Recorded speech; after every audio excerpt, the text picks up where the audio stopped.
boom, we're off and running.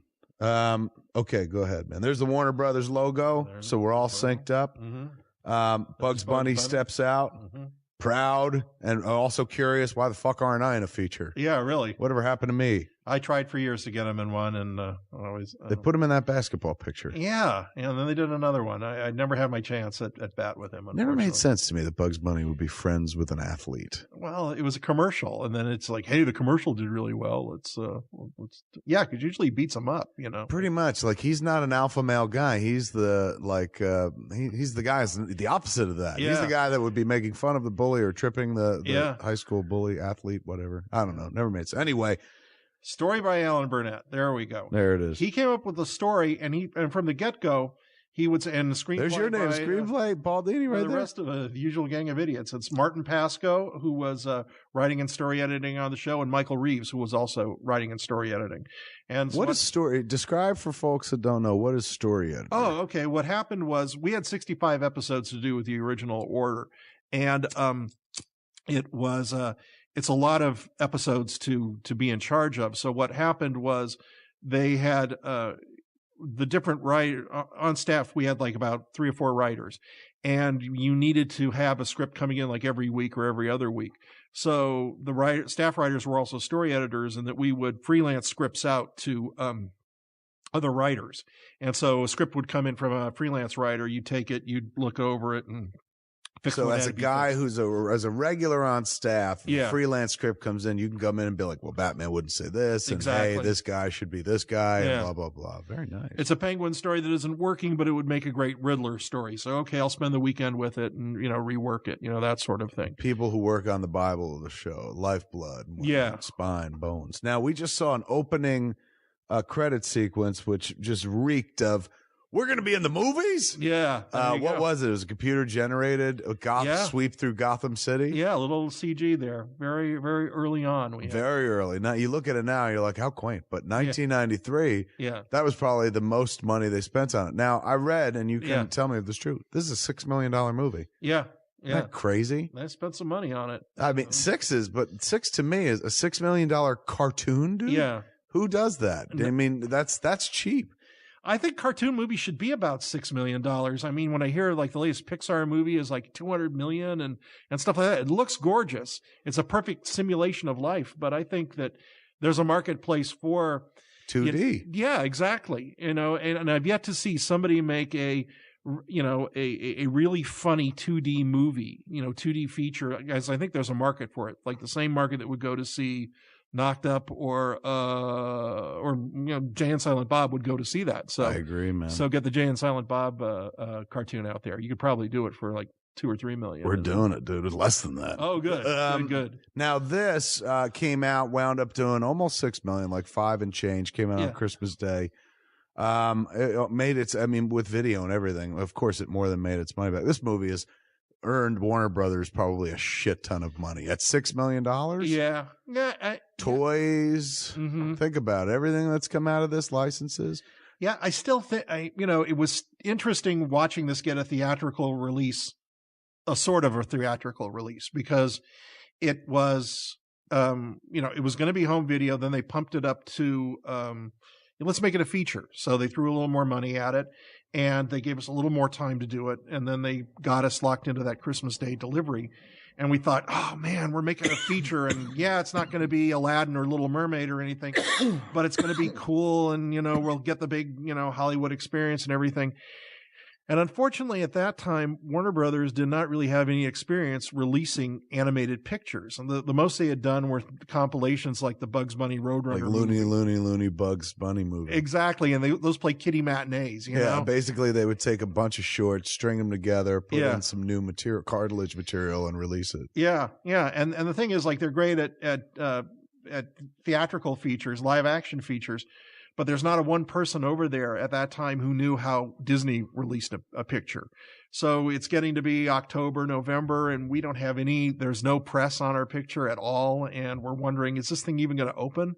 And it was was looking like, you know, well, where's the buildup? You know, where's the Disney style buildup they give? You know, all the big features. We've got a feature coming out too, and it turns out nobody at Warner's was saying we don't do that because we don't know how to do that, and we've got your movie is opening in major cities and it'll be out there. Just trust us. So Christmas Day came and I was in San Francisco where my folks lived at the time. And it was playing at one theater in San Francisco in a triplex in the smallest theater.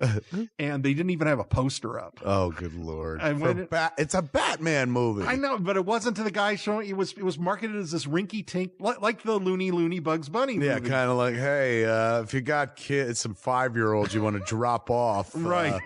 We'll make sure no pederast touch him in this movie. It's something for the kids. Yeah. In here. Christmas Day, we're showing a double feature. It's the Mexican Santa Claus movie where everything is badly dubbed and a Batman thing. And Batman, Spooky Ghost something. I don't know what the title is, but it's a Halloween picture. It's just held over. Yeah. They cut 3 episodes together. It's something with Batman.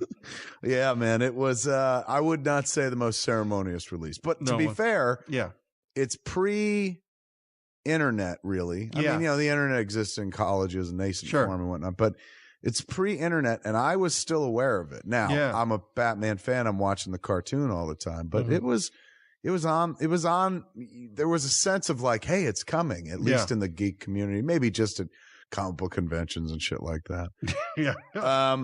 This is now. Allan is Allan passed? Did Allan pass away? Allan Burnett? Yeah. No, who's the one that died? Who died? Somebody who worked on the Batman animated series. Hilary Bader worked on on Superman, and she passed away. Steve Gerber worked on the show, and he passed away. Steve Gerber died? I didn't know that. Yeah, he died about 4 years ago. There was someone else I thought, like, in the team of Batman the animated series. Boyd Kirkland passed. That's away. That's it. Yeah. Boyd Kirkland. Did Boyd work on this or no? I think he did. I think all the directors had a sequence in this. And so Boyd was a director? Yeah, he was a director. He directed a lot of episodes. He was really a great guy. He actually directed the Mr. Freeze direct-to-video. Sub-Zero? Sub-Zero, yeah, that was his. And he's a really great guy. And Somewhere Allan Burnett's like, I'm alive, damn it! I'm alive. He'll come over. We got to get him to sit down. Man. Oh yeah, he'd dig it. He'd love it. I mean, especially after I just murdered him, put him in his grave. It'd be awesome to speak to the resurrected Allan Burnett. Yeah. Now, at this point in the movie, which we've kind of been ignoring. There's a new player has been introduced. Yeah. Character, the titular character, the Fantasm. Right. Has a striking resemblance to the whole thing. The whole story has a striking resemblance to the Detective Comics storyline, Batman Year 2. Right. Was that the source stuff? A little. It was a little bit, and it was something that Allan first sat down and he said, "I want to write I don't want to write a supervillain." This is before Allan died, you mean? Yeah, before he died. Yes, when he was still hale and hearty and alive and kicking. He instead of doing the ultimate, even though the Joker is in here and they have a big fight coming. He didn't really want to make it about that. He said, I want to do a romance. Right. I've never seen, you see romance in cartoons and it's always prince and princess and stuff. I want to do like a dark romance and kind of a film noir take on Batman as much as we can. Like an Englehart Rogers story. Yes, almost. Exactly. And really make it about Bruce Wayne and about Batman, and not that Batman is just a guy who comes in. As so often in the live action movies, he's a traffic cop. He just sorts out what everybody's doing, and he's never a detective, and he always saves the city, but it's usually the bad guy who gets all the best lines, the great screen time, shit like that. Yeah. But in this one, he wanted to get, back into his history and everything. And he came up with the story, and I'm not sure if he had read Year 2 or had been aware of certain elements, but however it happened, it seemed like there was a lot that dovetailed into it. Mm-hmm. And also there's a character called the Reaper who's very similar. And I think as he worked on the story, he became aware of it and just said, well, it's definitely different enough. And it's certainly, and Year 2 is so obscure. It's not like, I can't believe you ripped off and didn't even do justice to Year 2. Yeah. Batman Year 2 is a miniseries that they had done in Detective. Year 1 was a runaway fucking success. Sure. Yeah. So eventually they did a Year 2, but it wasn't Frank Miller. It was a different creative team altogether. So. Yeah, that's right. The names of which escape me right now, except that Mike Barr?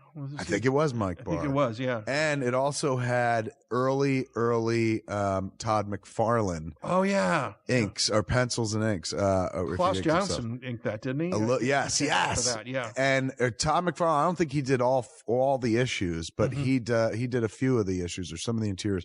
And it's early Todd McFarlane before he does Spider-Man and shit. Right. Gorgeous stuff. Primarily, it concerns a story of why Batman won't use a gun. I mean, we all know what happened to his parents, but there's a very striking cover to it where it's Batman standing there and like chest up, and you see him with a holster, and he's got a gun and it just looks so fucking weird because you're like, Batman doesn't wear a gun. And in that story, there's a Reaper character that's kind of acting like a Batman but taking people's lives, and that's about where there's the female love story aspect to it, or the Reaper's not who you think it is. That's about all it shares in coincidence with Mask of the Phantasm.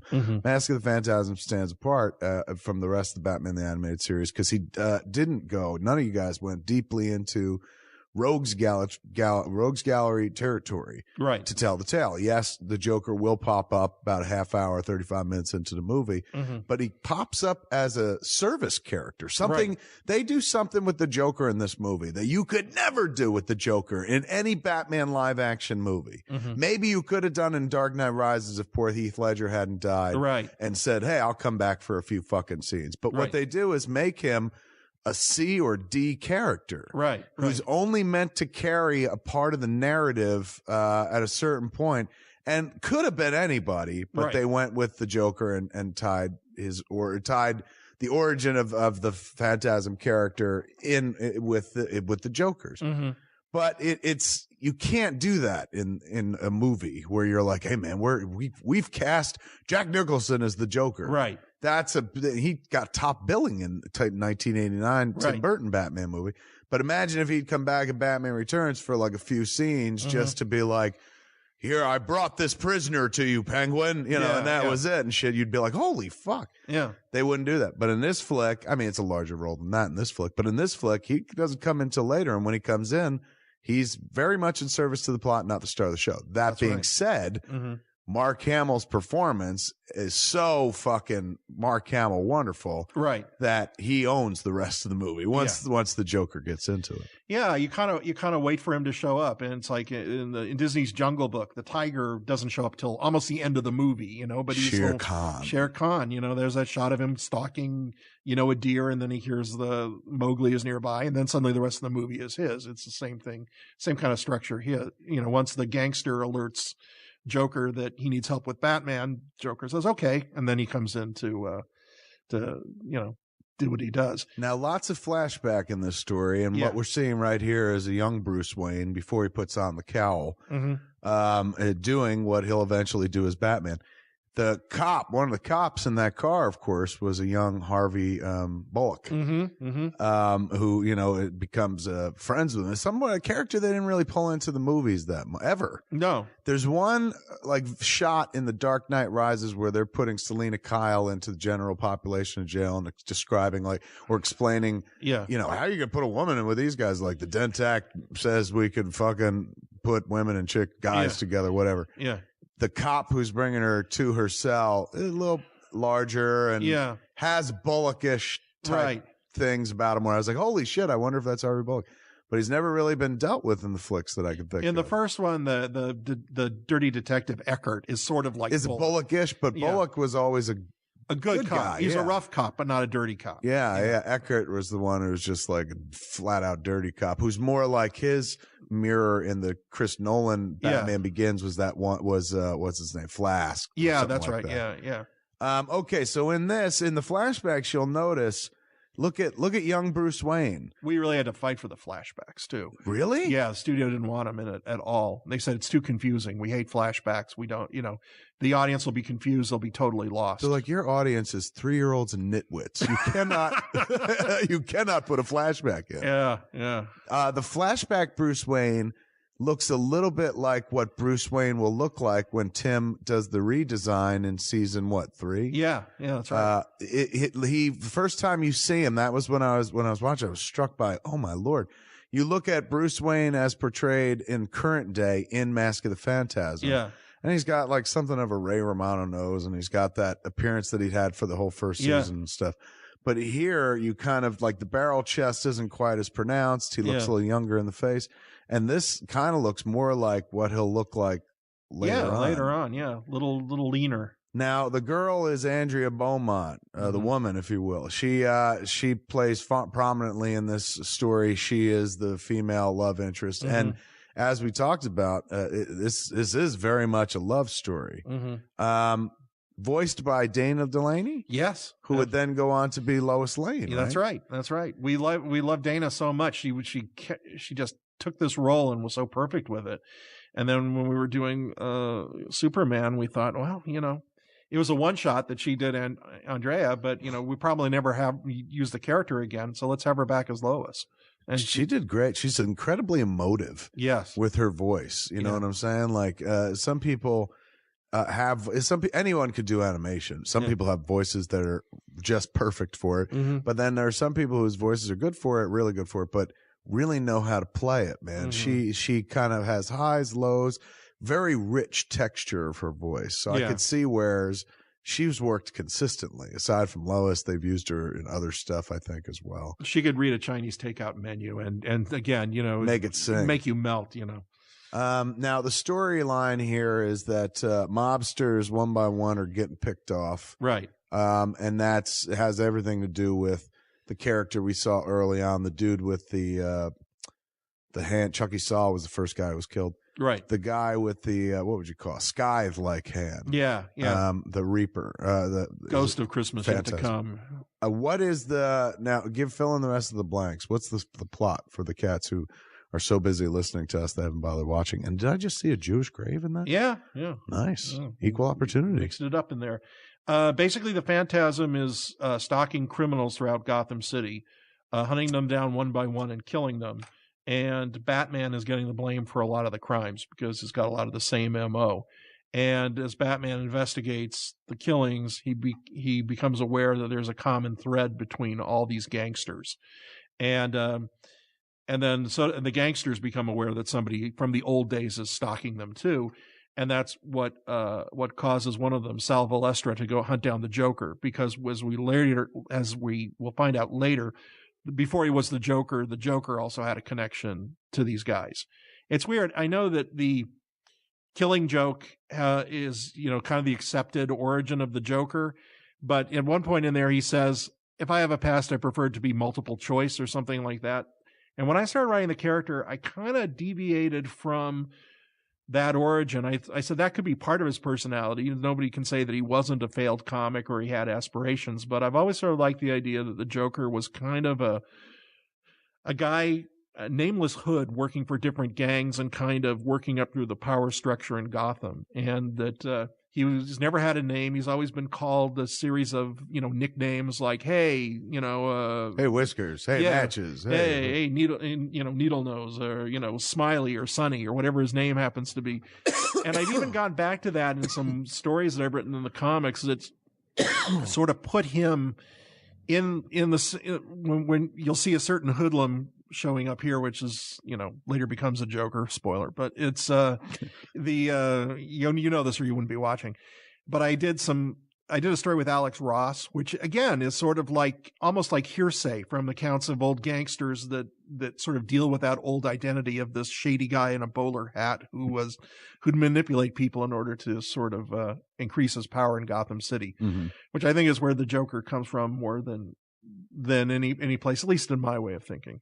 So now, was it tempting at all where they're like, you guys could do a feature, any feature you want? Yeah.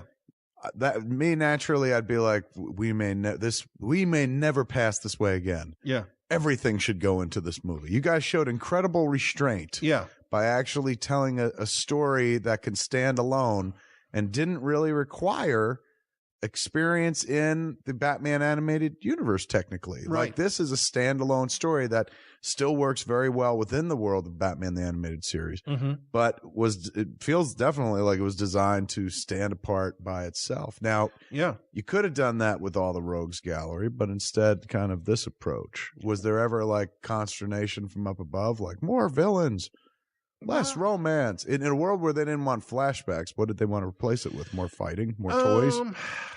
Yeah, I mean, they actually did do some toys that tied in with this, and but there wasn't any real pressure. It was just sort of like, whatever you guys want to do, we're okay with. We don't pretty like the flashbacks. Just having the Joker in it gave it enough of a freshness to, okay, we can come out with some merchandise based on that. The Fantasm also was a colorful. It was a good villain. look to him. Yeah. So that's. And I remember I had that figure, and you pulled off. Spoilers. You pull off its hood and see the identity of the person underneath. And it was really hard to get Fantasm figures for a while because they were like a chase figure. It was like one per box or something. Yeah, because it's like, well, who the character is in the blister card isn't who, they thought there would be a lot of disappointed boys once they pull it up. Right. Like, what the hell? How'd he get those? And so there was, but there was restraint. Like, we looked at this and it's like, should Harley be in the story? No, it's not really a Harley. Harley changes the dynamics. The Joker is a lone gun in this. And if he's got her hanging around with him, that changes the dynamics of what the story has to be. Whereas in something like World's Finest, Luthor has a girl, Joker's got a girl, and you can play those angles a bit more. It's a bigger, wider, more colorful world. This is really a story that deals not so much with his parents, but the idea of losing people to criminals. And this is why he became Batman to begin with, is to revenge himself on street thugs and gangsters and everything. And the supervillains have sort of grown out of that later, And she's tied into, in this movie, she's tied into his decision to become Batman. Like I did a comic book series called The Widening Gyre in Batman, and it's very much in the vein of this. Like very much in the vein of Englehart Rogers. Yeah. I as much as I love stories about, Batman inner turmoil and Batman beating the fuck out of evil. Yeah. The star-crossed nature of any Batman romantic relationship. Right. The fact that it's fucking doomed, because if he's happy, he's not going out every night and beating up fucking criminals. Right. If he's happy, he's no longer Batman. Right. Right. Is that, to me, is probably the most interesting Batman story you could tell. It's tragic. It's Shakespearean almost. He can never have that thing that makes him normal, and he protects normalcy for all of us. Yeah. But he will never have it himself. That aspect of the flick is what fucking sang to me. I remember I saw it with Flanagan, Walter Flanagan from Comic Book Man. And this is long before he was Comic Book Man. And he was just like, oh, it's too mushy. So much love. Yeah. Where's the fucking Riddler? He was looking for some of that shit. Once again, we're into another flashback here, man. Telling the story of a young Bruce Wayne with Andrea Beaumont going to the Gotham World's Fair. Yeah. I love this, the whole World's Fair subplot. Like, that was to recall, like, the old World's Fair in 1939. And the idea that here they are, young and in love and looking toward the future and the future of Gotham, and how none of the stuff is going to come true. Everything that you see, you're just like, this would be amazing. And we know that it never comes to pass. Yeah, we see what it turns into later. And the final, the set piece is in the ruins of all this, which I think is really some great storytelling on Allan's part, when he said the final battle will be in, the World's Fair. And I said, oh, I can't wait to get to that. And poor Allan Burnett. Doomed. Yes. After this masterwork of his. We salute his memory. I miss him every day. God.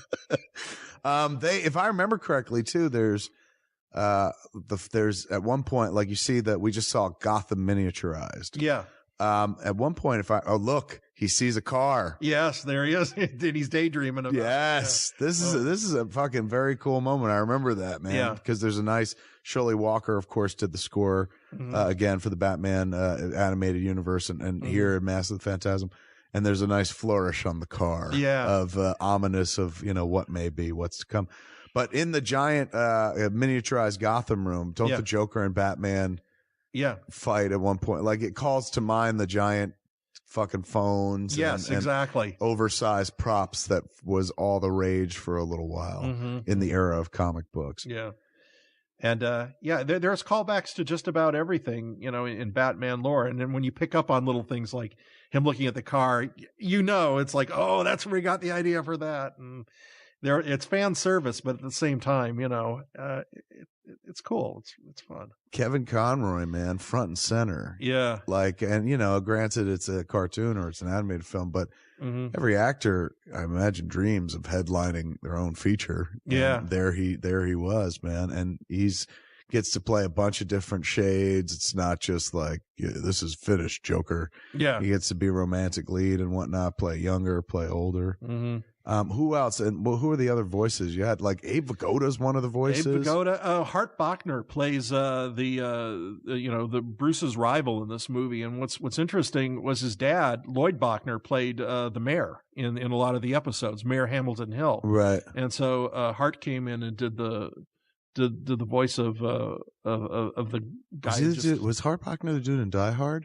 Yeah. Ellis? Yeah. Who was like Hans? Bobby, I'm your white knight. Yeah. That guy. Yeah, that's him. And just some really good voice casting. Andrea Romano really pulled out all the stops, and everybody in this does a great job.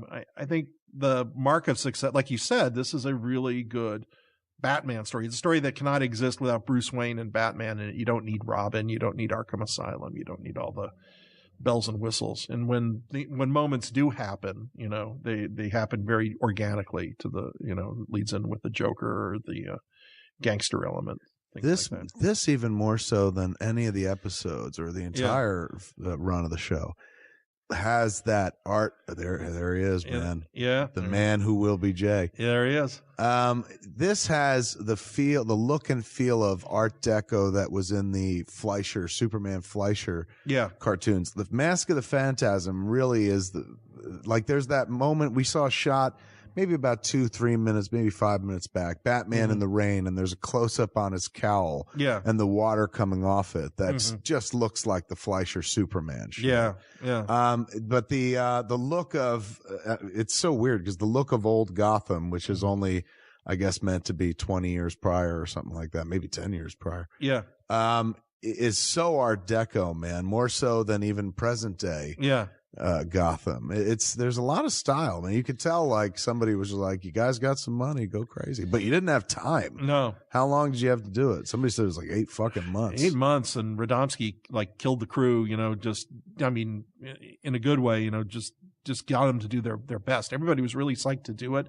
There was they had to change the ratio, and that was like a big headache. Ratio. The aspect ratio, because it was formatted for TV. Then they had to open it up. There was a time before flat screen televisions where televisions were square and all your programming was sent in the shape of a square. 1:33, it's called 1.33 to 1 was the aspect ratio. So when you're going to a feature, if you're using the big screen, nobody projects 1:33 onto a big screen. Right. You start getting bigger. You get into your 1:8:5 ratio. You get into your 2:33, your cinematic widescreen.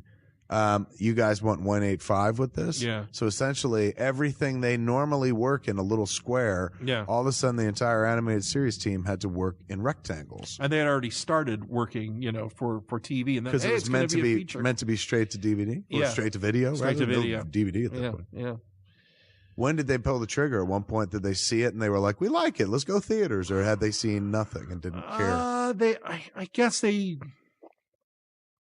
I guess I read the script at that point. I mean, things were so tight that we were writing it in chunks and kind of delivering it in chunks, and they started storyboarding it. And usually, when you do a feature, I like to have the script all there, for an animated. And I think the reason that in like pre-Pixar and I'd say the late 80s, when Disney started back in and really became the force in animated features, a lot of animated features really would suck. And they were independent guys, or they would put the story, they'd start animating as soon as they had a story, or they were in storyboard. Then they'd realize things weren't working and they'd have to go back and fine tune, or they'd have to hire a writer to come in and blend things together. And a lot of them are really kind of tedious to sit through.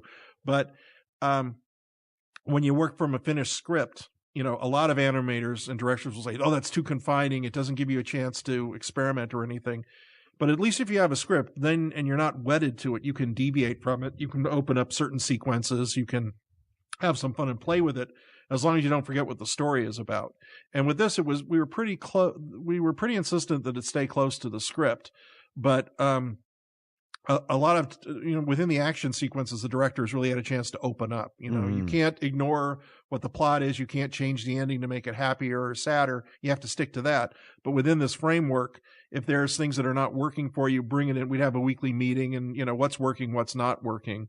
And everybody kind of got in on the same page with it. And this bad boy right here is probably the most bittersweet moment Kevin Conroy had up till that point. And he'd go on to have more later on. Yeah. But, you know, and also you think about a bittersweet moment like in Heart of Ice. Yeah. That belongs to Mr. Freeze. Yeah. This, you get to watch Bruce Wayne cry and beg at his parents' grave. Yeah. Almost a Jesus moment of let this cup pass me by. Yes. Kind of thing. Yeah. I made a promise, but I'm happy now and I don't want to keep the promise and shit like that. Mm-hmm. Really emotional stuff. And like now you go, if marketed properly, the adult audience that it was kind of more aimed at than kids would have like eaten it up with a stick, the fan audience. But you think about like some 5-year-old sitting there going like, why is Batman crying? Well, I got to tell you, the proudest moment we had in this happened almost a year after after it came out. And we were watching Siskel and Ebert, and it had come out on DVD. And they said, you know, it isn't often that we say this, but we want to make an apology to the folks at Warner Brothers, because a year ago, this movie, Mask of the Phantasm, came out, and neither of us saw it. We thought it was, you know, like a kiddie compilation. They sent us the movie. We watched it. We love it. And they gave us this rave review a year later. And I thought, oh, man, that's great to hear. It's like, but unfortunately, you know, they never re-released the movie to theaters and everything. Yeah. And it's all, thanks for the help, guys. Yeah. Yeah. So it's the 20th anniversary is coming up. So maybe they'll, you know, do it. That's right, man. So it would be next year. It'd be 1 year from now. Blu-ray release or something like that. I don't know. You know what, man? You don't need two random dudes who don't do what you do. No. To tell you that you did a good job. You guys did a fucking killer job. But still, that's a nice, sweet taste of belated justice, man. Yeah. But reflects poorly on them as professionals. I mean, you know, Gene Siskel, God rest his soul. But he died in that car crash with Allan Burnett. Yeah. They both died. Luckily, Roger Ebert got out. Yes, that's right. Alive, and he lived to tell the tale. Yeah. But yeah, man, God, that looks like had a Steve Rude looking angle to it, didn't it? That Batman? Yeah. I remember first watching the first few episodes on TV as soon as they showed the car. Yeah. His rendition of the car is pretty damn. It may be my favorite next to the Tim Burton Anton First Batmobile. Yeah, everybody loves that one. That's the best. I think this is my chunk. I think I wrote the middle of this, like where he counters Andrea again and up to the Sal and the Joker scene. So is that what they did? They were like, you take 20 pages, you take 20 pages, you take 20 pages. Yeah. And at the end, we kind of read what everybody had done and did some rewriting on it. So it's like we all had our chunk that we were responsible for. Allan kind of wrote the story, wrote the beginning. I think Marty's was a lot of the early flashback stuff and the gravesite stuff, and this is mine up till almost up to the Act 3, and Michael handled the big World's Fair scene at the end. And you're a sucker for the fucking girly stuff, dude. You do romance well. Oh yeah. This must have been like you having the fucking engagement scene. I'm sure others might be like, oh, man. You, on the other hand, would be like, I'll do it. Yeah, lap it up. Oh, Paul's a romantic at heart. Yeah. Look at the sweet carrot of, hey, he's engaged. Hey, he's going to be happy, man. Yeah. I stole this. This is in Gyre, man. Let's get married. Let's be happy. And you know, since this is a flashback, and we're in the present, and he's fucking Batman. Look at that. Ooh, there's some fucking foreshadowing. You did that? You wrote that? Yeah. Yeah. Nice, dude. Nice little moment right there. Yeah. I just rewatched Dark Knight Rises. It's either me or Pasco. I think we both had a hand in that. I can't. when Bruce makes the jump in Dark Knight Rises, right before he makes the jump, the bats come pouring out of the wall and shit. It's kind of sweet. I'm not saying they stole it from you guys, but they did. It has such a classic old timey feel to it. Yeah. The movie. It was almost like it's set in the fucking 20s or 30s. Yeah, it's like they knew each other 30 years before, and then it's the present day, and they just haven't aged. Yeah. Love that model for him. I think that's the greatest. He's just essentially that would be a variation of the Heath Ledger, a guy who just kind of came up through the system as a henchman and then just kind of worked his way up to like, hey man, I could do this. I'm in charge. I had last year I was working on writing the comics. I had done a story about Bruce's parents and about how they had been involved with an orphanage. And there was this kid who had kind of arrived at the orphanage because his home had burned down and you never really find out how. But the kid kind of gravitates to Martha Wayne, and the kid tries to help them in a situation, and he's dragged away by gangsters and horribly beaten. And that is sort of like where I think the Joker came from in his original form. And, and then later, kind of turned over as a street waif to gangsters who just abused the hell out of him. I think he grew up into be that guy. And then later became the dude leaning there, flicking a cigarette at the car. Yeah. And then later became the Red Hood or whoever, Here it is, the first time. Andrea Beaumont breaks the engagement with Bruce.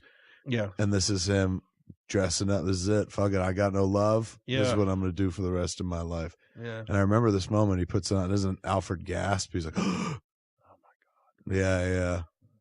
And it's kind of like, all of us go like, okay, would you really fucking go like, what the fuck? Like, you're a dude wearing a fucking bat costume. It didn't even look like a bat. Yeah. But you kind of get the sense that Alfred's like, because it's like he's gone. Yeah. He's disappeared. Yeah. Like that was the death of Bruce Wayne and the birth of Batman, and Bruce Wayne will forever after there just be a sad echo of what the man has suddenly become by pulling on the mask. Right. Very poetic. It's like he's becoming a monk at that point. He's just taken the vows and, his life belongs to God at that point. Did they do a premiere for you guys or no?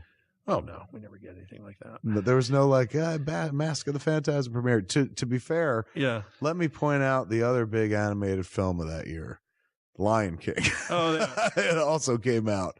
That was actually a few months, Nightmare Before Christmas came out there. Right before you as well. That's right, man. Yeah.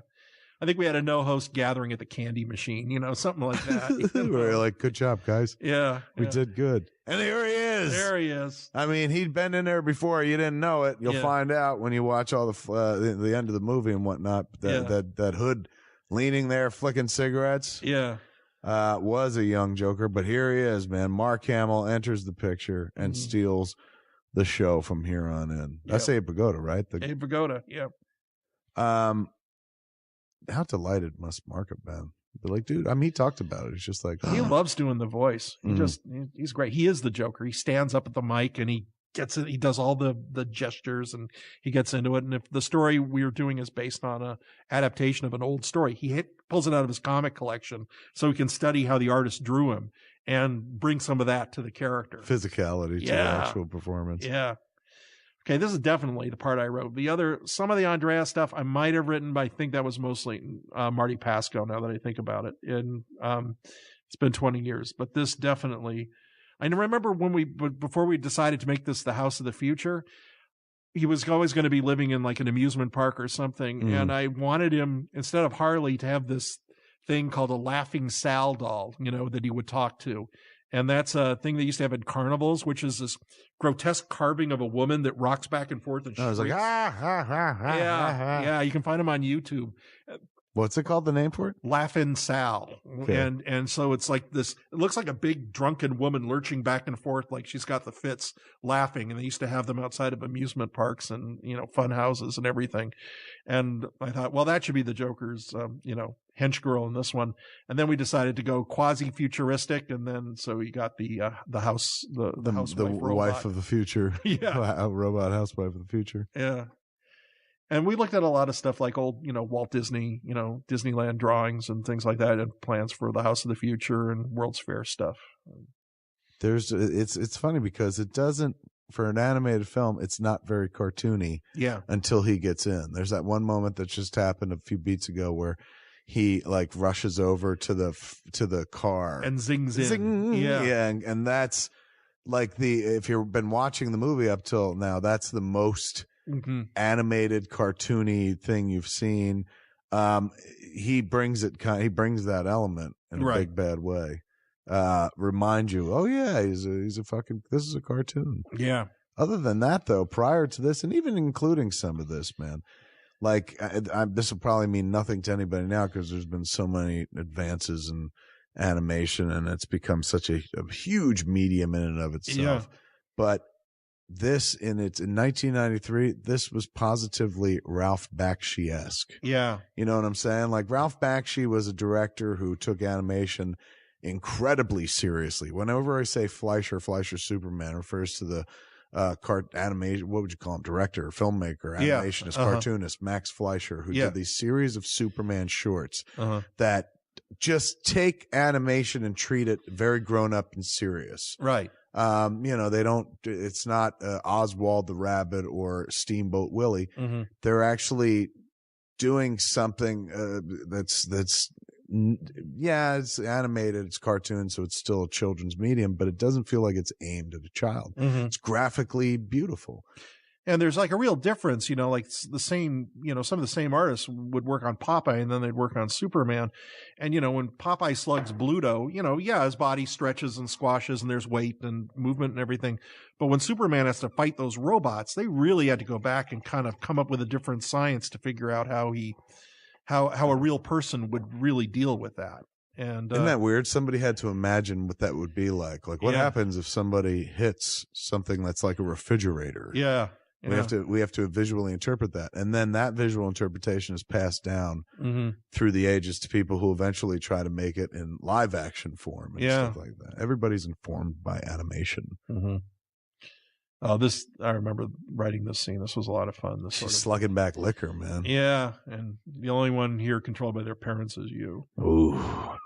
Ooh, bitch. What a tough line to feed to a guy who's like, come on. Yeah. But meanwhile, she's lying. Yeah. She's lying to herself. She's lying to Bruce. She's lying to everybody. Yep. And, not saying why. Spoilers. Yeah.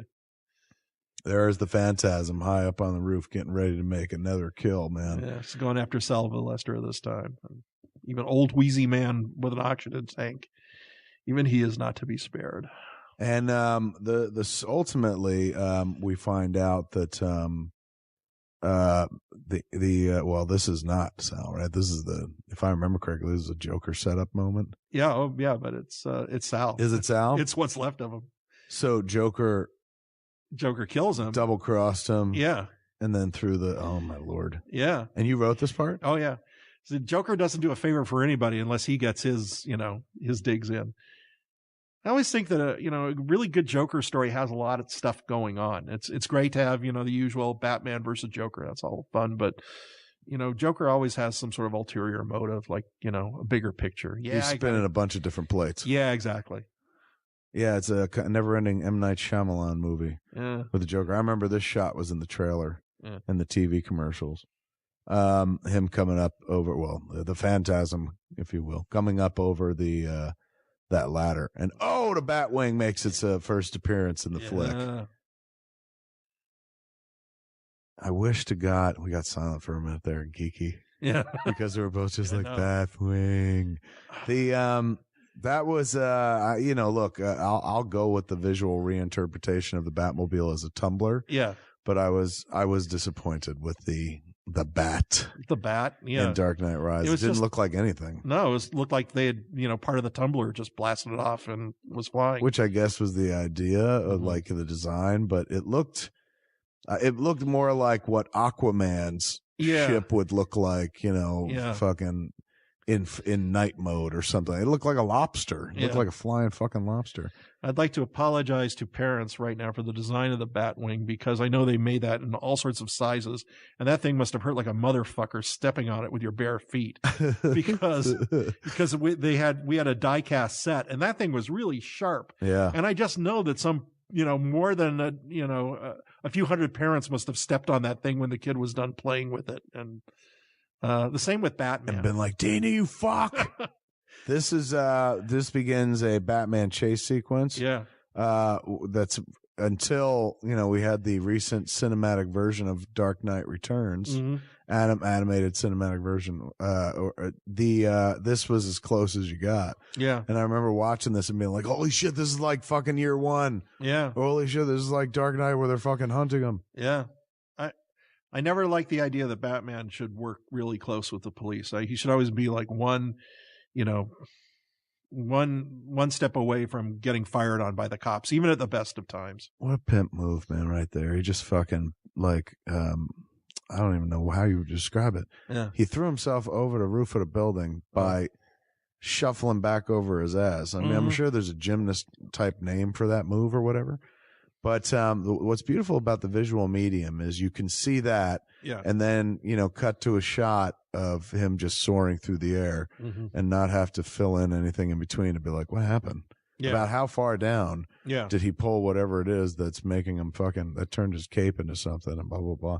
Yeah, it's the fun, especially of a cartoon. But to be fair, they make lots of logic leaps and fucking live action movies as well. Yeah, if it looks cool, we'll do it. We don't really have to, figure out how to explain it later. I've been saying this a lot lately, but it bums me out, man. I've been watching Dark Knight Rises a lot. They really needed to explain how the fuck he got from that pit back to Gotham. Yeah. He had no money this time. And remember last time he was in the middle of nowhere, like a fucking Batman Begins? Yeah. He calls Alfred. Alfred shows up with a jet, but Alfred wasn't around anymore. Alfred walked out. So I don't know. That's the one moment in that movie. I'm sure a lot of people are like, look, you have no problems with the rest of the logic loopholes. I'll let him go, man. But that one really sticks out to me when I'm like, just one line. Yeah. You could have thrown us about like, luckily I had a buried fucking Wayne jet in, Nepal or wherever fuck. Anyway, I digress. I mean, they should have had him, like go and mug some sultan somewhere and take, he's somewhere in the East.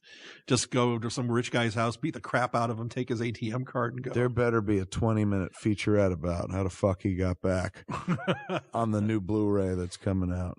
Look at him running around without a mask, man. Yeah. Almost as if you were making a real movie and the actor was like, can I do a scene where I'm not wearing the mask? Which is eventually what they seem to do in every superhero movie where the superhero has to wear a mask cover his face. Well, Spider-Man in particular. Even Iron Man, dude. In the first Iron Man, he's fucking, your whole gig is to be wrapped in fucking iron and shit. Yeah. And the last, 5 minutes of the fight, him versus Ironmonger, Jeff Bridges, it's no helmet, man. Like, he pulls his helmet off and crushes it, and so you could see that it's Robert Downey Jr. And I wonder if that's the filmmakers or the actors going like, look, let my face be seen. Same as you said with Spider-Man, the end of every Spider-Man movie. Like, half motherfucker's face, Tobey Maguire's face is hanging out, or the new kid, Andrew Garfield.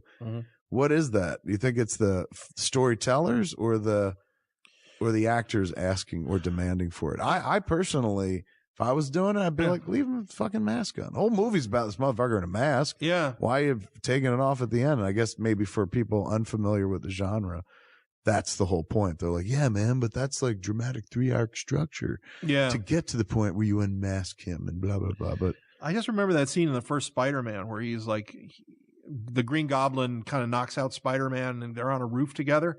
Suddenly it's Power Rangers. There's no, the Goblin's mask doesn't allow him to emote.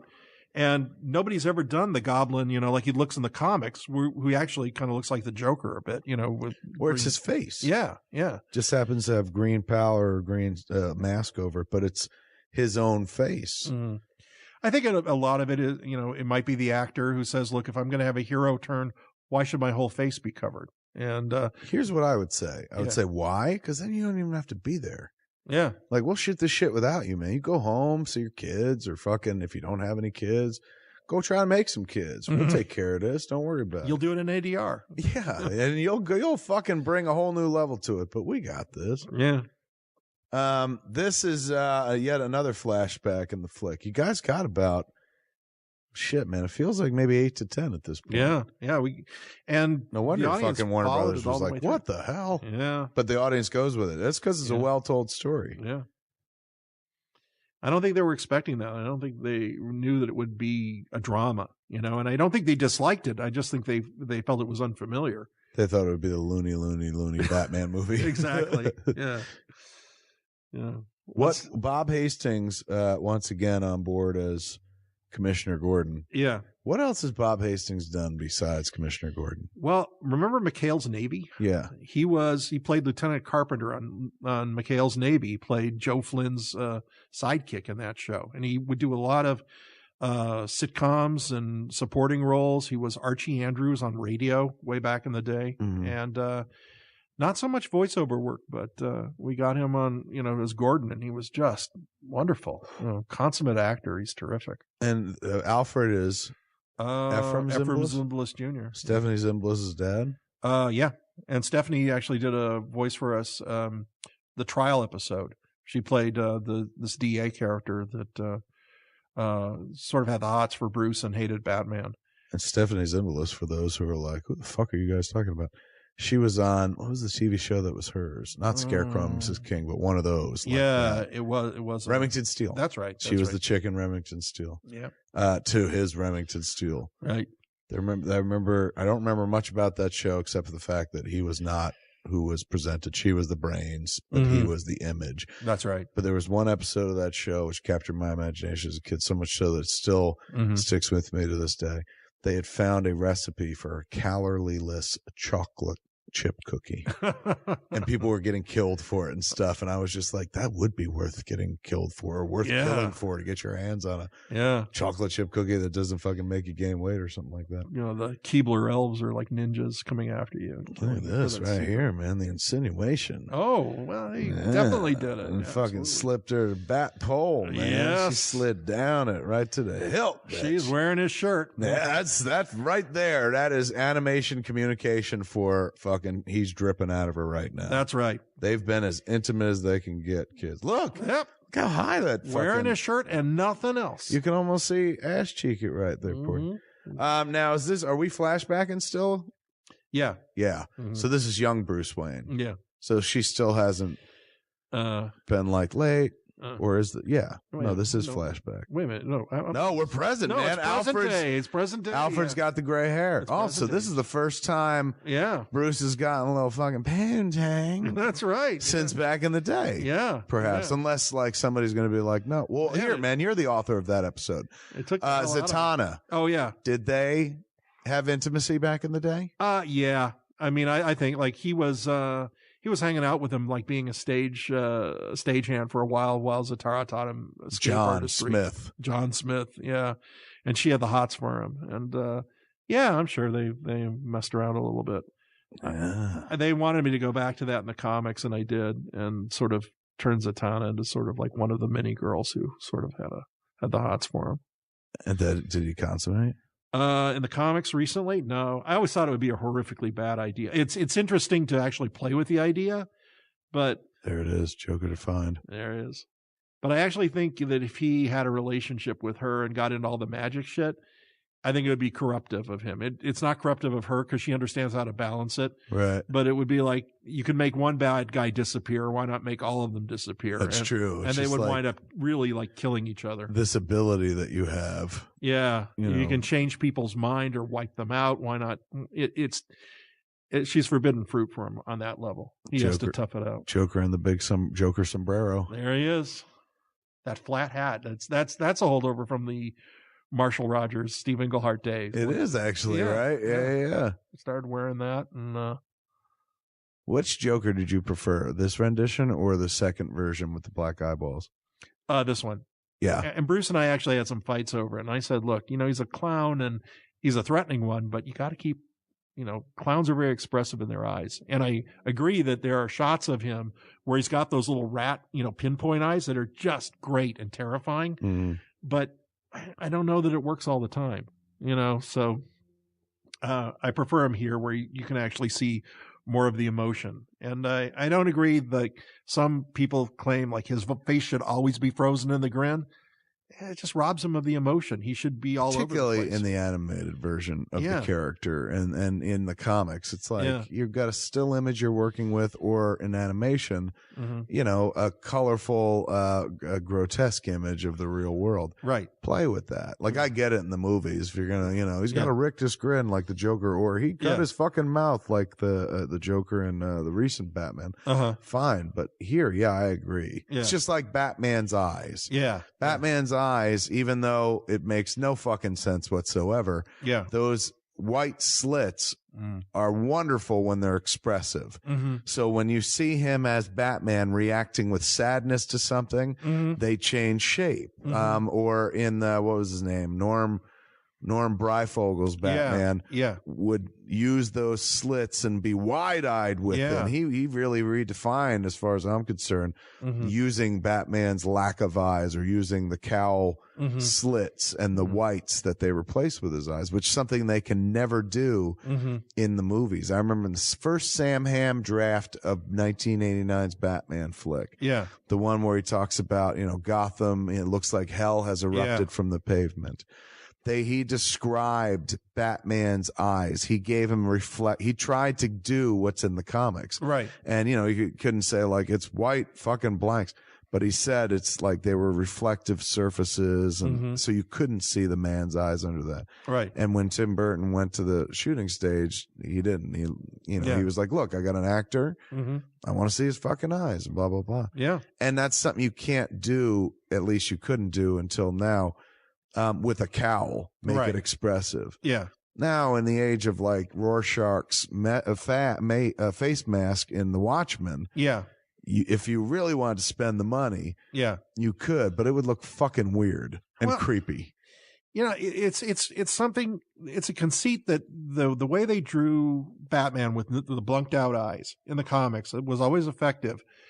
But it does, if you see it robs too much of his face if you see it in a movie.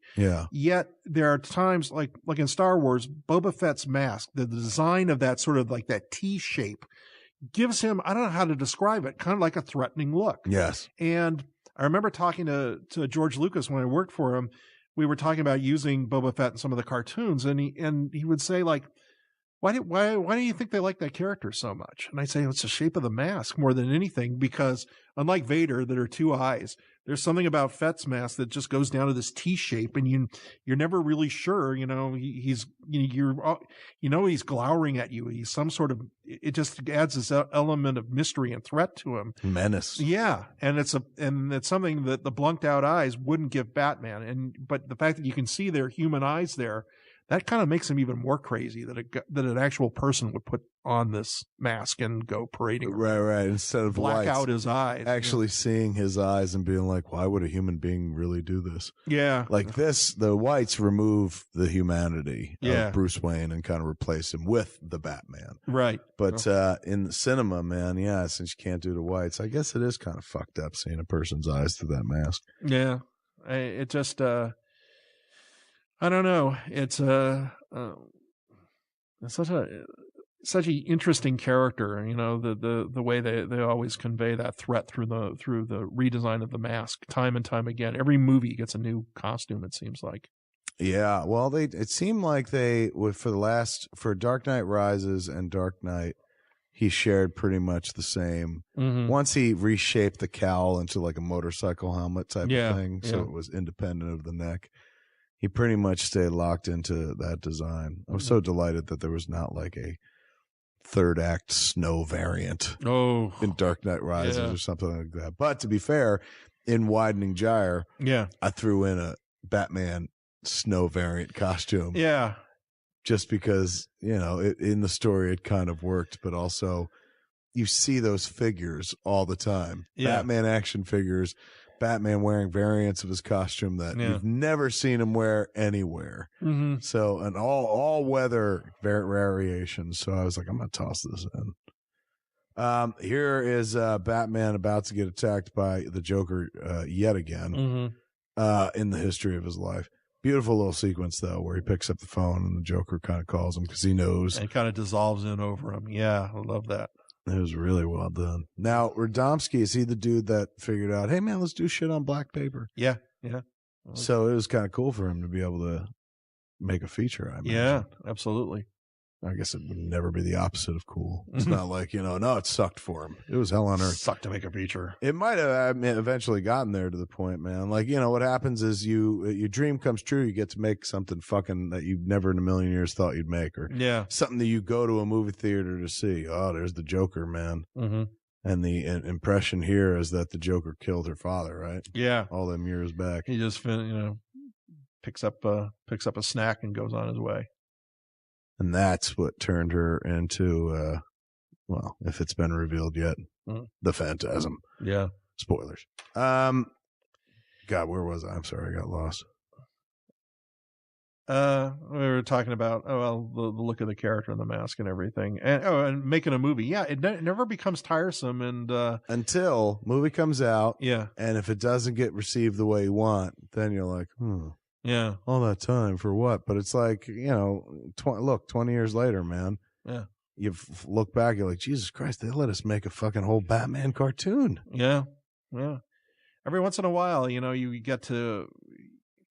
lucky enough you get to experiment and you're able to pull something off. Like recently I was going to do I did a script for Warner Brothers that was not a Batman, but it involved a lot of the classic Hanna-Barbera characters. And we were going to make this movie, and it was going to be like a 70-minute feature. I wrote a script for it, and we really wanted to make it look like, what if we were reimagining these characters like their 1958 versions of them, like for television, and yet we have a little more money for animation and everything.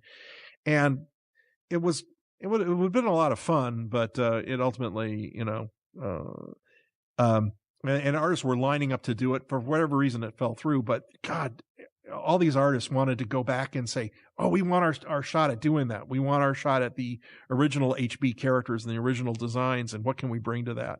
That would have been very cool to have made like that. OG Huckleberry Hound. Yeah, something like that. Yeah.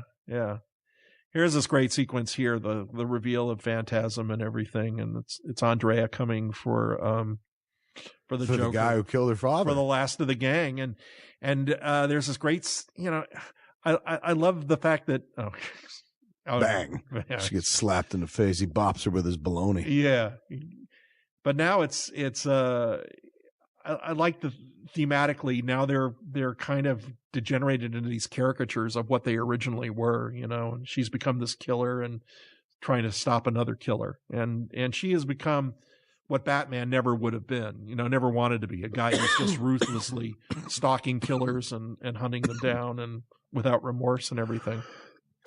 Even without her mask, she's still using her smoke gimmick too. Yep. Which at a certain point, it's just like, no need, man. Yeah, we never really figured out how that worked. I think it came from her glove somehow. Boots or something like that. Boots or gloves or something. Or just earlier, his acid flour, melted her fist gauntlet, her fist scythe, whatever it is. Yeah. Where do you think he stores all that acid?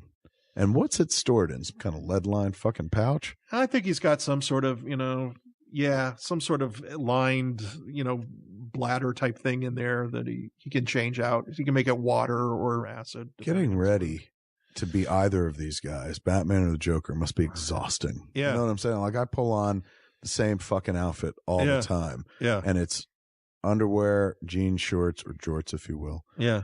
Shirt, and then a hockey jersey over it, and then sneakers. 5 pieces, and by the end, I'm exhausted. Yeah. These guys not only get dressed, but also load up with like, okay, I'll put the acid down here. Yeah. The fucking acid-proof bladder that holds it. Yeah. With a hose that runs up here. This guy is just like, I'll throw the explosives into this little package. Yeah. I'll throw the bat shark repellent over here.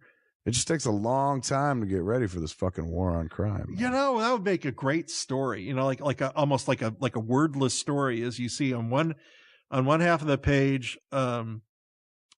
It's divided into 3. One side is Batman getting ready. Alfred hands him the cloak. Over here, like Harley loads up the acid in the Joker's thing, right. And it's step by step. How Alfred helps Batman into his outfit, how Harley helps Joker with everything, and then the middle panel, you see like a normal guy like putting on a tie, filling his briefcase. His wife, kisses him goodbye, and it's like Batman and the Joker have this huge fight in the, somewhere, like a battle to end all battles. And this one guy wanders into the middle of it. Right. And it's just, look at he just fucking wrote in front of us, man. Yeah. Paul Dini composing. That's like watching Amadeus just scribbling and bibbling, bibbling and scribbling. You literally just composed something pretty beautiful, right? And I thought, why do you need another guy in there? And I'm like, oh yeah, just the common man point of view, like the guy who wanders in the middle and is either killed by this or is saved, affected by this in or some something. way. Yeah, maybe they save it, like Batman saves his life or something like that. Yeah, Joker takes him as a hostage. Hey, we wrote it together. Here, that's a nice Batman black and white story right there. Yeah, it is. Yeah. Look at the WB. The WB, yeah, we snuck it in there. You hit it in the buildings. Here they are walking amongst the miniaturized Gotham, which, again, to me harkens back to Joker wearing the Chrysler building. It harkens back to Batman and Riddler fighting on giant phones, or Batman and Joker fighting on giant blocks. You got to do it. I mean, it's a a callback to all that. That car hit super fucking hard, man. He actually limped for a second there. I was like, oh. Could you imagine at the end of did you see that tooth go flying? Lost a tooth. Something you could do in the cinematic version of Batman the Animated Series that I imagine you couldn't really get away with as much in the TV version. Yeah. You get a little more punchy and shit like that. Yeah, but could you imagine if you were fucking like your whole life you lived this weird fucking life, and how you died was you got stabbed by a fucking miniaturized Chrysler building top. Yeah. Like if he had stabbed him just there. Yeah. And no doubt if he stabbed him and fucking felled Batman, then he would have stuck around and did horrible shit to him. Stabbed him a few more times, whatever. Maybe put his balls in his mouth, took a picture, put it up on Instagram. Cut his head off, mounted over the fireplace. All that shit, man. And while he's dying, his fucking last thought's just like, I can't believe that was it. Yeah. Of all the things that took me out, it was the tip of the fake Chrysler building. Well, I always thought it would be something like that. Ridiculous. Yeah. Yeah. Like his luck can only, hold up for so long, and then somebody's got to get him. Someone's got to get that lucky shot. That's the beauty of Batman, though, is like his luck has to hold up forever. We give him so much room. Look at the Joker still missing a tooth. We give him so much fucking room, and we'll forgive so many, like, oh my God, he pulled that one off in the nick of time. Yeah. Because at the heart of it, we always remember this is a little boy who lost his parents. Yeah. Show him cut him some slack. Yeah. So we do cut him slack. And I don't think I want my Batman any other way, but his luck never runs. It's not luck. No. Yeah. He's fucking that good. Like he's given up any semblance of humanity. Mm-hmm. Look at Joker with a rocket pack. Jesus, what a great fucking moment. What a great visual. But he's given up any semblance of humanity to be superhumanly prepared for any eventuality. Right. So there's a sacrifice. He's like, I'll never be like normal people. Right. But if a dude is walking behind me, I will do this the Batman backhand. Yeah. And nobody, like, he's like an amazing chess player, always fighting, always playing chess against children. Yeah. He's got every eventuality, accounted for. So precisely for these moments when he's fighting a larger than life villain that, if he's to die, this is the way it's going to go out. It's like he's going to save the city, save millions of people, take down his arch enemy. That's the Batman the final Batman story I think we instinctively know is going to happen if they ever decide to kill off the character, and they never will. But I gotta be honest with you, man. There are a few things in this life I love more than watching Batman punch a motherfucker in the face who deserves it. I really, sure I mean, seeing my kid be born and shit, making movies, that was cool, but like, it will never not put a fucking smile on my face when he just backhands this bitch in the mouth. Yep. He fucking deserves it. What a fucking cool fight scene, man. Could you, and also in the character, in the world of Batman. Yeah. The beauty of that character is somewhere long before this happened, before he jumped on the Joker's back, who was flying on a jetpack. Yeah. He conceived of that moment. He was sitting in the Batcave going, okay. Yeah. Eventuality / possibility 4,986. Yeah. The Joker is escaping with a rocket jetpack. That's what makes him Batman. He's already thought this out, so when the moment happens, he expects the unexpected. Of course. That's why nothing fucking gets past him and shit like that. So when you watch a moment like that, all I can think of is it's like, boy, he's been waiting for that for a long time. And yet, in the history of comics, in the history of Batman in comics, the only thing he wasn't prepared for, apparently, was have his fucking back broken by Bane. By a Mocha Lucha guy. By Bane. Everything else he was fucking knew was coming. That one, he's like, look, even I couldn't foresee that I'd be brought down by a dude dressed like that. This is great. Fucking the world blowing up and the Joker laughing. Still missing that fucking tooth. Nice continuity. I've lost track of all the times I've killed off the Joker, but, and you know, it always seems like the last time, but. And she took him with her. Like she was like, they both went up together and. There's no explanation, so you're like, oh my God, she killed him. But just like Batman getting it from some thug, I always think the Joker, you know, in reality, if there was a reality, some cop would just pull his gun and blow him away on the spot when the second he saw him. He wouldn't wait for the joke. He wouldn't wait for him to say anything. Or else a random person. But they don't do that for fucking pederast, dude. Like, think about it. Like, you hear about, there's that dude in that documentary, the Deliver Us from Evil or whatever, like Catholic priest that they defrocked, who just fucked like hundreds of fucking kids. Yeah. He's still walking around. Yeah. Nobody, and you see bereaved fucking parents who are like, we hate this fucking prick. Yeah. And still nobody walks up to him and put a gun in his fucking face. So I can't imagine in a world with the Joker that anybody would, you'd be pissed scared, man. Yeah. Because this dude's like the ultimate animal. It's like bringing a fucking raccoon into your house. And some moments you could give it a Twinkie, and other moments it's tearing your eyeballs out. I traveled through Indonesia once, and I was way off in the jungle with a guide, and we were looking for a tiger. And the guide said to me, prepare yourself for when you see the tiger, you will shit yourself. It is just a reaction that people have.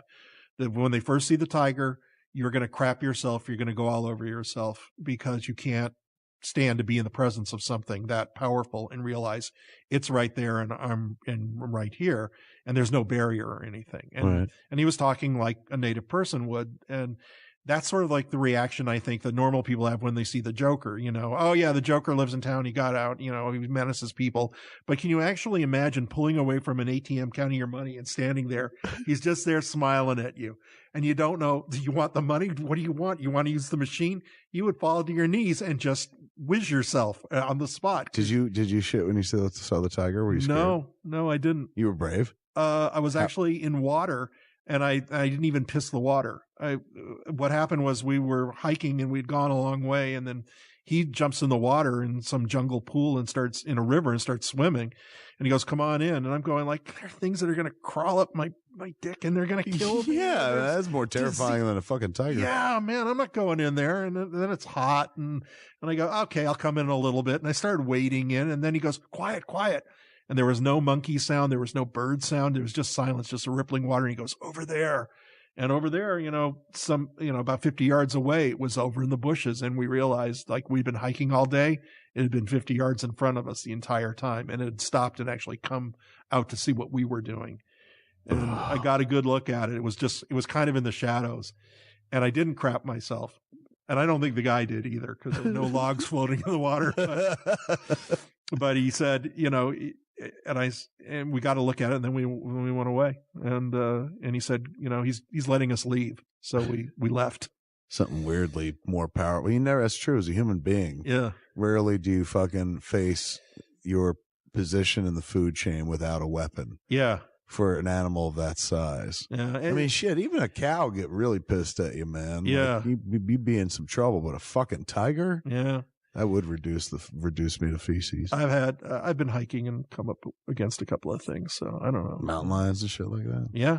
Komodo dragon, shit like that, Just, when I go on vacation, I usually, before I got married, and then now I stay pretty close to home on vacation. The only fucking wild animal you face indoors, you share a bedroom with. Look at that while we were fucking chit-chatting, man. Bruce.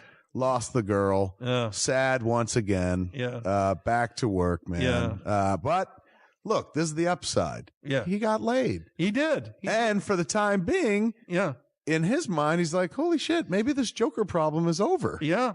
Like, you know, I'm sad she's not around, but fucking Andrea did me a favor. She took the clown away, and I'll never have to put him in an argument. It's a fool's dream because he comes back, of course. Yeah.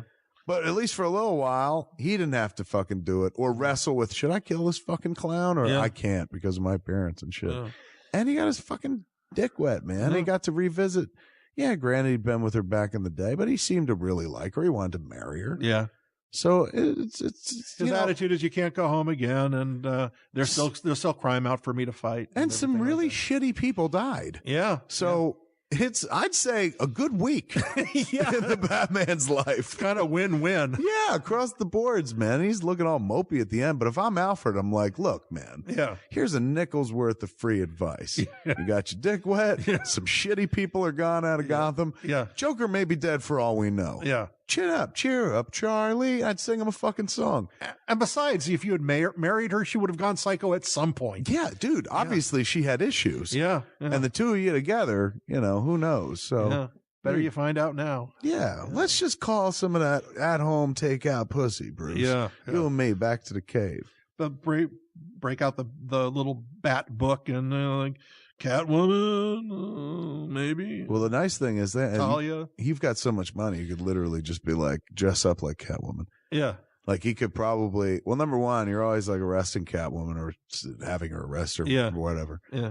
When, you know, you get in and out of places very easily. You can just go take one of her outfits, man. You can pay somebody to dress up like in that outfit. And then like, what would you like me to do? And you're just like, can you just sit here on the couch? And he just lays down, cries in her lap. Why don't you like me? Why are you always hitting me? And she's like, oh my God, you're a real bad bitch. At this point, had you ever done a movie before? I had written a draft of a movie version of Double Dragon that they made. And, it was like first writer in on the project. This thing is going to go through multiple writers before, it takes whatever form it's in to shoot it. But it was really the first thing I'd done that had gotten produced, and that I was really, really happy with. And, it made me want to do more in this form. And, we subsequently did do more. We did a Superman Batman movie, and then Batman Beyond, Return of the Joker. Oh, that's right. We can watch that soon. I flew solo on that one. I mean, I worked out the story with Bruce and Glenn, but when it came down to the script, I just wrote the sucker myself and handed it on in. All right, so we'll do that. I mean, we're reaching the end of the crawl here, man. The Distributed by Warner Brothers logo is just centering and stopping in the screen. So if you're listening along, man, that's where we are. The flick's done. I hope we talked enough about the movie. We took some deviations here and there, but that's fine. That's what it's about, man, at the end of the day. And it's like, look, the movie speaks for itself. It's a wonderful piece. You told some wonderful stories, behind the scenes shit that we didn't know. You literally composed a fucking wonderful Batman story. Look, anybody listening to the show, you got some talented cats out there. Take his idea and fucking run with it, man. Like throw it together and throw it up on Twitter for me and Paul to see. Paul is on Twitter at Paul M. Dini. I'm at Twitter at that Kevin Smith. Hashtag that shit. Oh, it's just Paul Dini. It's just Paul Dini. There may be a hyphen or something. M. Dini. That's right. It's Paul _Dini. Yeah, there it is. Like that. And hashtag that Dini Dream. No. Dini Dream. And show us what that looked like, man. Paul's kind of three people getting ready for the same moment. That's a good one. Never have to. The beauty of Fat Man on Batman is no wrong. No, you know what I'm saying? There's no such thing as number one. You've been here since the beginning, flagship member. But number two, there's no wrong when you're bringing praise and honor to the Bat. You know? There's no bad way to do it, and it's like. If people are like, oh, you didn't talk about it enough, which frankly I think we did. But if they were, if they were like, you didn't get enough, well, guess what? Maybe in fucking 50 or 100 episodes, you do it again. And this time it's more dedicated. But honestly, I feel like shit, man. I mean, look, number one, if you get yourself the DVD of Mask of the Phantasm, there's probably some commentary action on that, or at least maybe a kind of behind the scenes or something. Maybe there is. It's been so long. Bruce may have done one subsequently, or Allan. I don't know. But what you heard here, man, is fucking almost 20 years on. Paul Dini taking a look at a young Paul Dini's work. Yeah, it's good. How do you think it holds up? I think it holds up really good, and it's kind of classic and timeless. And I think a lot of that is Allan. You know, he had a very clear vision of the story he wanted to tell. He wanted to make this a very bittersweet romance, and I think Marty did some great writing. Michael Reeves wrote a lot of the end, the final battle in the World's Fair. I just think it all came together. It really sang. You know, when everybody's on the same page. And that's the kind of group writing on a script that I like. And you're ironically, you can't really do, because you can do it in animation because the union doesn't really, support the same thing for the Writers Guild. But if you wanted to put 4 guys in a room and write a Batman movie, the Writers Guild would scream bloody murder, because that's not really the way it's done. Right, that's true. So it only in animation, and that's why animation stories are so good in a lot of cases, is because everybody's got a different idea. They all bring it to the table. They all say, what about this sequence? What about that? And when somebody has a good idea, and you all go with it. God damn it, Dini, you give good oral. I've said it before, I'll maintain it till the grave. All right, so we were talking about doing the Batman Superman movie. It was released as the Batman Superman movie, or Batman Superman World's Finest. What it was in fact 3 episodes of Superman the Animated Series from season 1, and it was called season 2, and it was called World's Finest. Right. And there are 3 episodes. So we're gonna so you can buy those on iTunes, buy those on Amazon, watch them in advance, because then me and Paul are gonna do those coming up. Commentary tracks for that, re-examine those. But now that you brought it up, I think we should do Batman Beyond, Return of the Joker, because number one, we haven't done that much Batman Beyond at all. Yeah.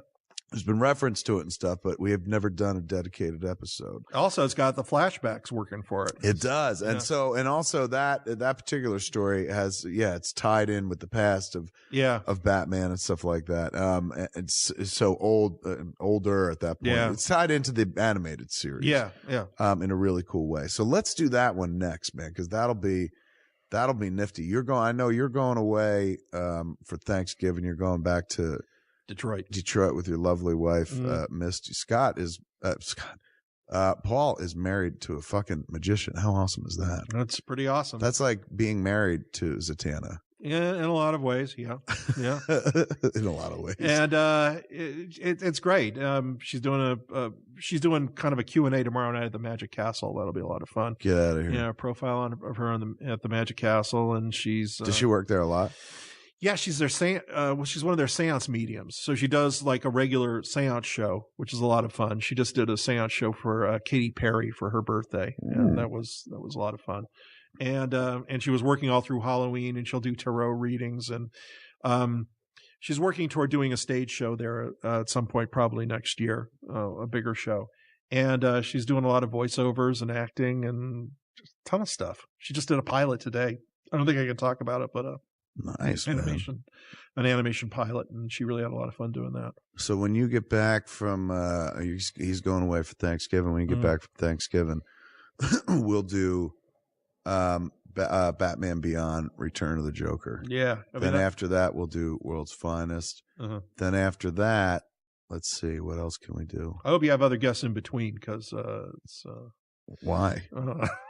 Nobody's gonna, dude. Fucking, you're giving it gold. Nobody's gonna give a shit. Nobody's gonna be like, too much of him. Are you kidding me? You this is what the title about. Plural. Fat men on Bat.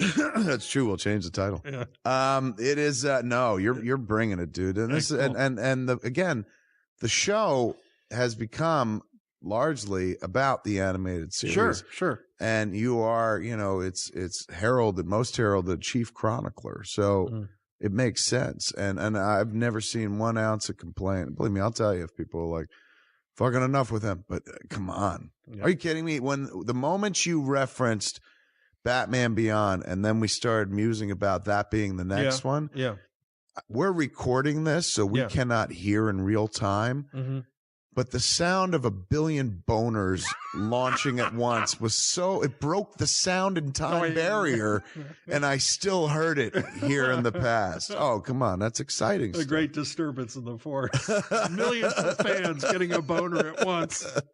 They're going to get it satisfied, too, when we kick back and we watch Batman Beyond, Return of the Joker with Paul next time here on Fat Man on Batman. Give it up for the amazing Paul Dini. Man. Awesome. Great insight into the process, and my friend, great insight into the story. Thank you. Great anecdotes, as always. The keystone for this podcast, the back upon which it was built, returns to claim his fucking throne. You knocked it out the park. Thank you, sir.